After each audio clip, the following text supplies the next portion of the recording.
Selamat datang di pelatihan Manajemen Sumber Daya Manusia tingkat dasar tahun 2019. Pada video kali ini, kita akan membahas materi mengenai perencanaan dan pengadaan SDM.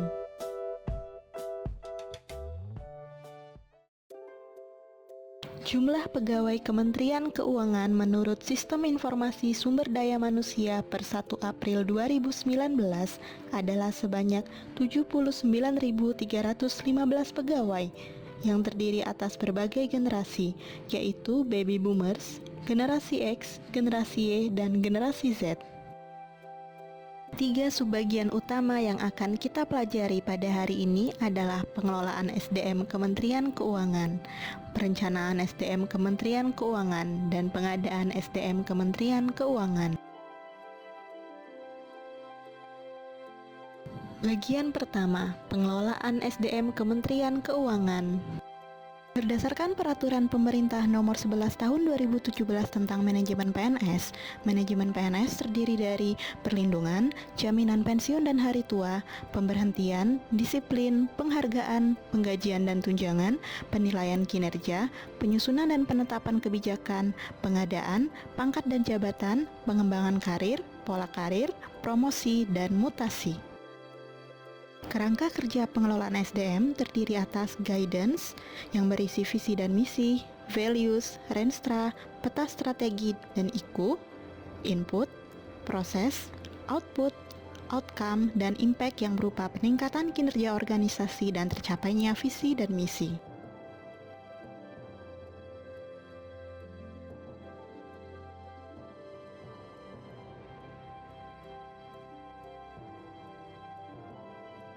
Pengelolaan SDM dilandasi secara hukum dengan berbagai peraturan berikut. 1. Undang-Undang Nomor 5 Tahun 2014 tentang Aparatur Sipil Negara. 2. Peraturan Pemerintah Nomor 9 Tahun 2003 tentang Wewenang Pengangkatan, Pemindahan, dan Pemberhentian PNS. 3. Peraturan Pemerintah Nomor 97 Tahun 2000 tentang Formasi PNS sebagaimana telah diubah dengan Peraturan Pemerintah Nomor 54 Tahun 2003. 4. Peraturan Pemerintah Nomor 98 Tahun 2000 tentang Pengadaan PNS sebagaimana telah diubah terakhir dengan Peraturan Pemerintah Nomor 78 Tahun 2013. 5. PMK Nomor 129/KMK 01/2015 tentang tata cara pelaksanaan CPNS di lingkungan Kementerian Keuangan. 6. PMK nomor 140/PMK 01/tahun 2007 tentang pedoman pelaksanaan analisis beban kerja atau workload analysis di lingkungan Departemen Keuangan. 7. PMK nomor 234/PMK 01/2015 tentang organisasi dan tata kerja Kementerian Keuangan. 8.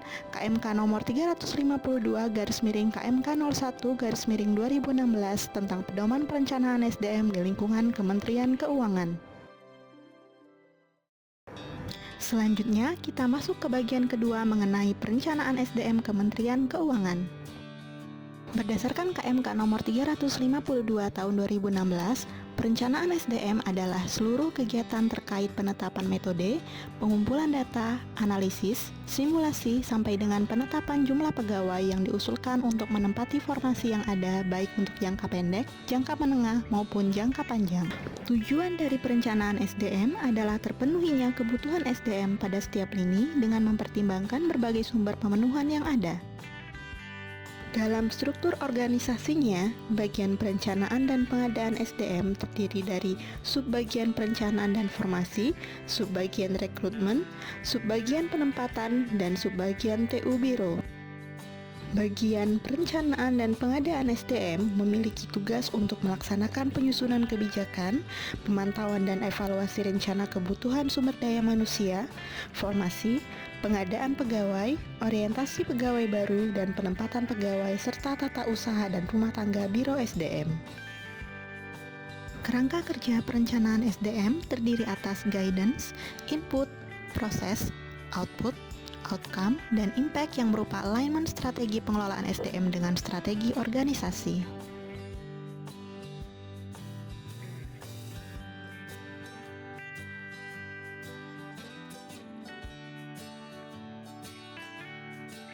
Proses perencanaan SDM terdiri atas identifikasi faktor perencana SDM, menghitung kebutuhan 1 tahun, 5 tahun, 15 tahun, menyusun rencana pemenuhan, dan monitoring dan evaluasi.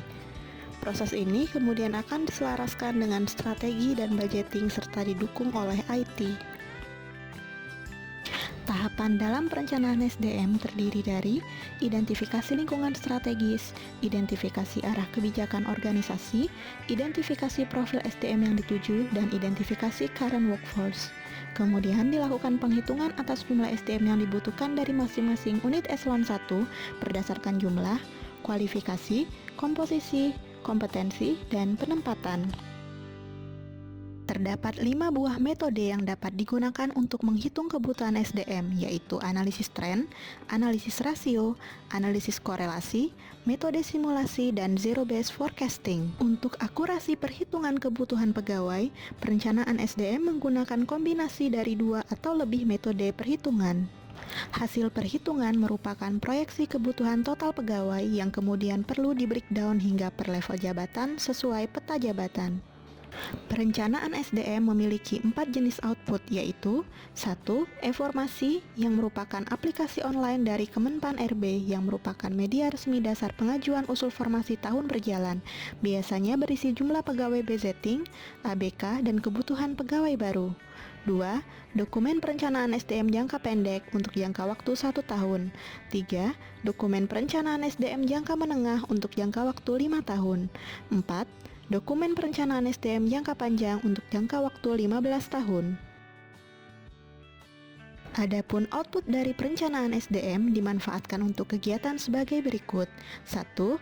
Rekrutmen yang terdiri dari rekrutmen umum, lulusan PKN STAN, pejabat fungsional, serta penerimaan mahasiswa baru PKN STAN. 2. Pengembangan SDM yang terdiri dari kuota UPKP dan HCDP. 3. Mutasi dan promosi. Dan 4. Penyusunan rencana kerja Kemenkyu.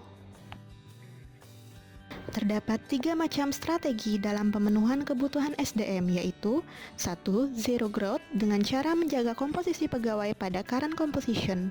2. Downsize dengan cara mengurangi jumlah pegawai. Dan 3. Right size dengan cara menambah jumlah pegawai. Pemenuhan SDM berasal dari sumber internal maupun eksternal. Sumber internal terdiri dari tugas belajar, UPKP, redistribusi pegawai, dan optimalisasi proses bisnis. Sumber eksternal terdiri dari rekrutmen pegawai baru, pindah instansi, dan PPPK. Dari sumber internal, kuota UPKP didasarkan pada kebutuhan pegawai baru yang tidak terpenuhi pada rekrutmen tahun sebelumnya. Mutasi berdasarkan ketersediaan formasi pegawai baru, HCDP sebagai dasar pemberian izin belajar dan tugas belajar, serta promosi yang didasarkan dari analisis kebutuhan kader. Dari sumber eksternal, rekrutmen didasarkan pada jumlah, kualifikasi, dan penempatan sesuai dengan formasi yang telah ditetapkan.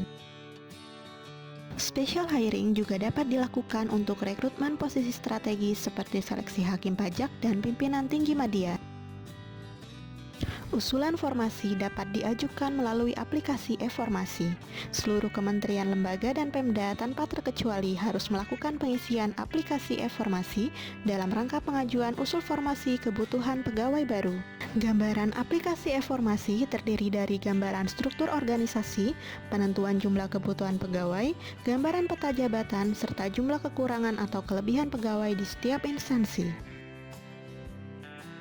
Cara pengisian aplikasi e-formasi dapat dilihat pada tampilan berikut.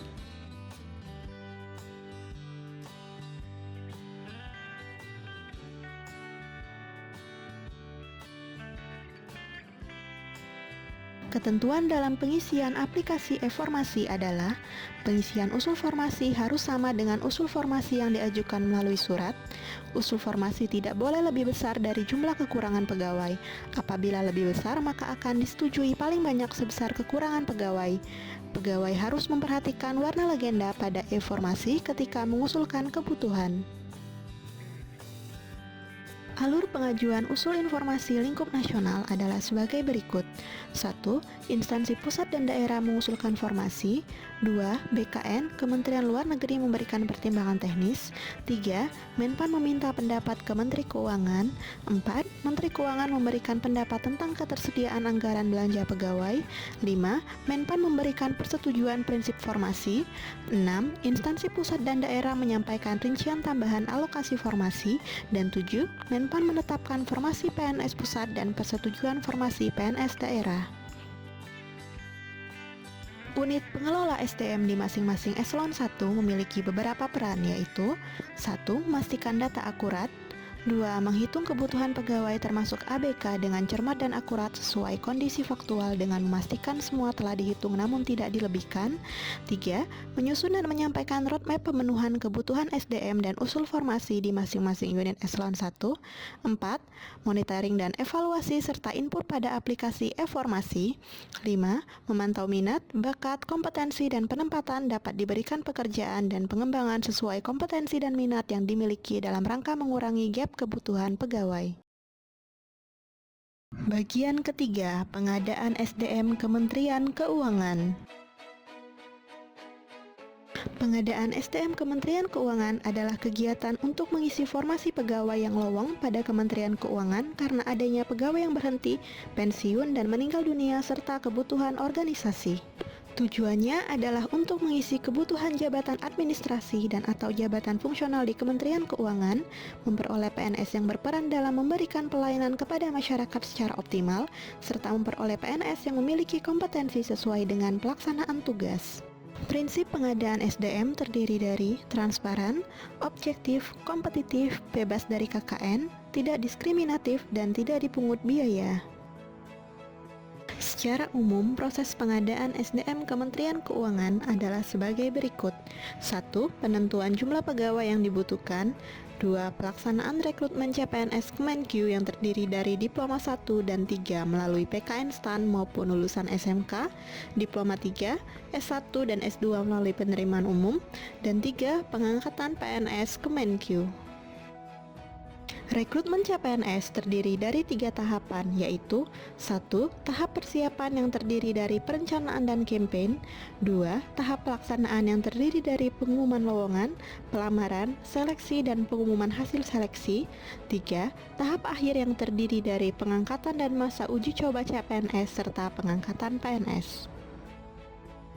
Persiapan pengadaan PNS dilaksanakan oleh Panitia Seleksi CPNS Kementerian Keuangan yang meliputi 1. Jadwal waktu pelaksanaan rekrutmen CPNS. 2. Lokasi pelaksanaan rekrutmen CPNS. 3. Rencana anggaran dan biaya pelaksanaan rekrutmen CPNS. 4. Sarana dan prasarana, serta pendukung lain termasuk tim kerja dan panitia pelaksana daerah.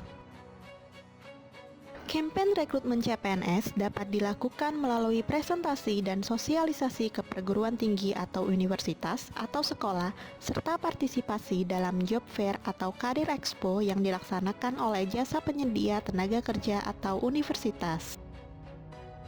Tujuan dari kampanye yang dilaksanakan adalah sosialisasi gambaran umum Kementerian Keuangan, sosialisasi proses rekrutmen pegawai di lingkungan Kementerian Keuangan, edukasi talent bahwa Kementerian Keuangan merupakan salah satu pilihan yang dapat diambil dalam melanjutkan karir di dunia kerja, serta informasi tentang rencana rekrutmen CPNS di Kementerian Keuangan. Secara umum, rekrutmen terdiri dari 6 tahapan, yaitu pendaftaran online, seleksi administrasi online, seleksi kompetensi dasar berbasis CAT, psikotes online, tes kesehatan dan kebugaran, serta wawancara. Pengumuman lowongan CPNS mengacu pada format dan pengumuman Panitia Seleksi Nasional dengan waktu paling sedikit 15 hari kalender. Informasi dalam pengumuman kurang lebih mencakup nama jabatan, jumlah lowongan, unit kerja penempatan, kualifikasi pendidikan, alamat dan tempat lamaran ditujukan, jadwal tahapan seleksi, dan persyaratan lainnya. Pendaftaran dilaksanakan secara online melalui portal sscn.bkn.go.id. Peserta hanya diperbolehkan memilih satu instansi pemerintah. Berkas persyaratan tidak dikirimkan tetapi diupload pada saat pendaftaran online. Perbedaan pendaftaran dan pelamaran pada tahun 2017 dan 2018 adalah sebagai berikut. Pada tahun 2017, peserta melakukan pendaftaran pada portal sscn.bkn.go.id, kemudian ke rekrutmen.kemenq.go.id. Peserta dapat memilih lebih dari satu kementerian atau instansi. Peserta memilih 87 nama jabatan berdasarkan kualifikasi pendidikan dan nama jabatan. Pada tahun 2018, peserta hanya melakukan pendaftaran pada portal sscn.bkn.go.id. Peserta tidak dapat memilih lebih dari satu kementerian atau instansi. Peserta memilih 15 nama jabatan berdasarkan kualifikasi pendidikan. Proses seleksi dalam penerimaan CPNS terdiri dari seleksi administrasi, yaitu seleksi untuk mencocokkan antara persyaratan administrasi dengan dokumen pelamaran yang disampaikan pelamar. Verifikasi berkas pada saat pengesahan TPU termasuk dalam seleksi administrasi. Seleksi kompetensi dasar, yaitu seleksi untuk menilai kesesuaian antara kompetensi dasar dengan standar kompetensi dasar PNS. Standar kompetensi dasar meliputi karakteristik pribadi, intelijensia umum, dan wawasan kebangsaan. Seleksi kompetensi bidang, yaitu seleksi untuk menilai kesesuaian antara kompetensi bidang dengan standar kompetensi bidang sesuai kebutuhan bidang jabatan yang meliputi bidang psikotes lanjutan, tes kesehatan dan kebugaran, serta wawancara. Untuk seleksi administrasi dan verifikasi berkas, pelamar yang memenuhi persyaratan dinyatakan lulus, sedangkan pelamar yang tidak memenuhi persyaratan dinyatakan tidak lulus. Untuk seleksi kompetensi dasar, nilai minimum kelulusan adalah sebagai berikut.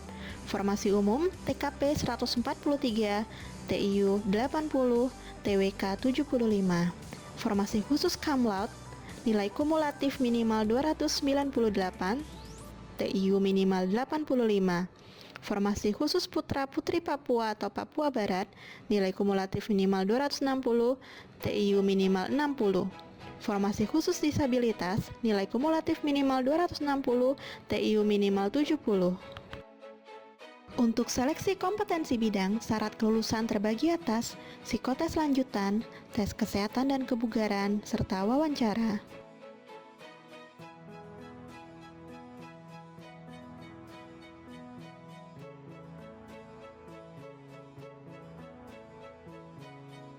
Proses hasil akhir rekrutmen adalah sebagai berikut. 1. Panitia seleksi Kementerian Keuangan menyerahkan hasil SKB kepada Panselnas. 2. Panitia seleksi nasional membobot hasil SKB dengan nilai SKD setiap peserta. 3. Panitia seleksi nasional memeringkat hasil pembobotan per nama jabatan dan kualifikasi pendidikan. 4. Panitia seleksi nasional menyerahkan hasil pemeringkatan kepada Panitia seleksi Kementerian Keuangan untuk diumumkan. 5. Peserta yang diumumkan lulus diterima sebagai CPNS Kementerian Keuangan. Prinsip proses penempatan sendiri adalah menempatkan orang yang tepat di tempat yang tepat dan di waktu yang tepat. Adapun kegiatan pemberkasan online, orientasi CPNS maupun Diklat Latsar merupakan sebuah respon atas kebutuhan kaum milenial.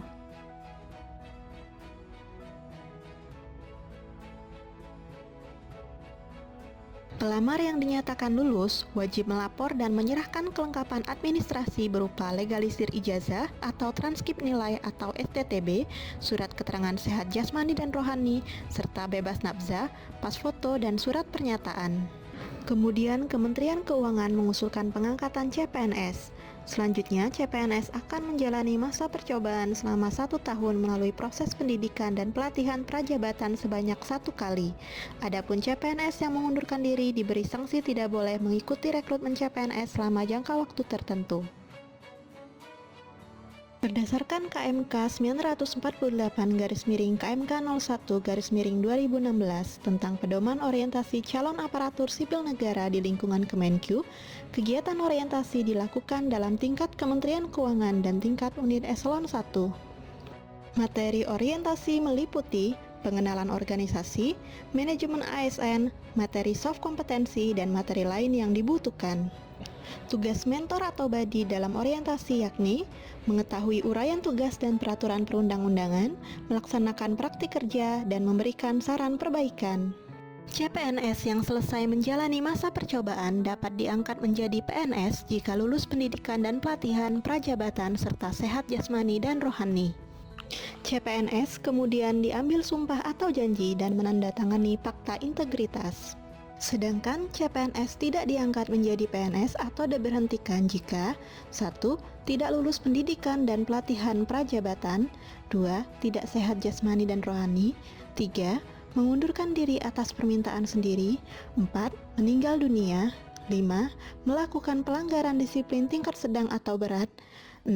Memberikan keterangan atau bukti yang tidak benar saat melamar, 7. Dihukum penjara atau kurungan berdasarkan putusan inkrak, 8. Menjadi anggota dan atau pengurus partai politik, 9. Tidak bersedia mengucapkan sumpah atau janji pada saat diangkat PNS.